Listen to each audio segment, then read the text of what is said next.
गया कि एहतसाब नैब नहीं कर रहा, हम कर रहे हैं, जबकि हुकूमत ये कह कर थक चुकी है कि एहतसाब में किसी किस्म की कोई इंतकामी कार्रवाई नहीं की जा रही, हुकूमत का नैब से कोई ताल्लुक नहीं है। लेकिन इसके बावजूद वफाकी वज़ीर साइंस एंड टेक्नोलॉजी की जानिब से ये मुतनाज़ बयान सामने आया है, जिसके बाद नैब का इलामिया भी जारी कर दिया गया है, जबकि चेयरमैन नैब की जानिब से इस वाक़े का नोटिस ले लिया गया है। उनकी जानिब से डिप्टी जो है उनको कहा गया है कि इस हवाले से पैमरा को नोटिस जारी किया जाए और इस बयान की कॉपी लेकर इनके खिलाफ कार्रवाई अमल में लाई जाए। आपको बताएं कि वफाकी वज़ीर साइंस एंड टेक्नोलॉजी इस वक्त मुश्किल में दिखाई देते हैं, क्योंकि उनकी जानिब से आए रोज़ कोई ना कोई बयान, आए रोज़ कोई ना कोई कार्रवाई जो है अमल में लाई जाती है, जिसके बाद वो मीडिया और लाइमलाइट में मौजूद रहते हैं। ज़मीर हुसैन एक दफ़ा फिर हमारे साथ मौजूद है, उनसे तफसीलात जान लेते हैं। जी ज़मीर हुसैन, बताइएगा कि वफाकी वज़ीर साइंस एंड टेक्नोलॉजी ने एक और बम गिरा दिया है, क्या तफसीलात हैं?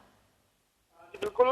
वफाकी वजीर science and technology Fawad Chaudhry के खिलाफ नैब की तरफ से एक बयान जारी किया गया है, जिसमें कहा गया है कि कौमी एहतसाब ब्यूरो ने फवाद चौधरी वजीर बराए साइंस एंड टेक्नोलॉजी के नैब से मुतल्लिक बयान, और जिसमें उन्होंने कहा कि एहतसाब हम कर रहे हैं, नैब नहीं का नोटिस लेते हुए मज़कूरा बयान को यकसर मुस्तरद कर दिया और कहा कि वफाकी वजीर फवाद चौधरी का मज़कूरा बयान हक़ाइक़ के मुनाफी है, जिससे न सिर्फ नैब का तशख़्ख़ुस मजरू हुआ है बल्कि नैब के अफसरान एहलकारान जो मुल्क से बदनवानी के खात्मे को अपना कौमी फरीज़ा समझते हुए अपने फ़राइज़, मेहनत, लगन और ईमानदारी के साथ सर अंजाम दे रहे हैं, उनके काम की भी नफी की गई है। नैब की तरफ से यह भी कहा गया है कि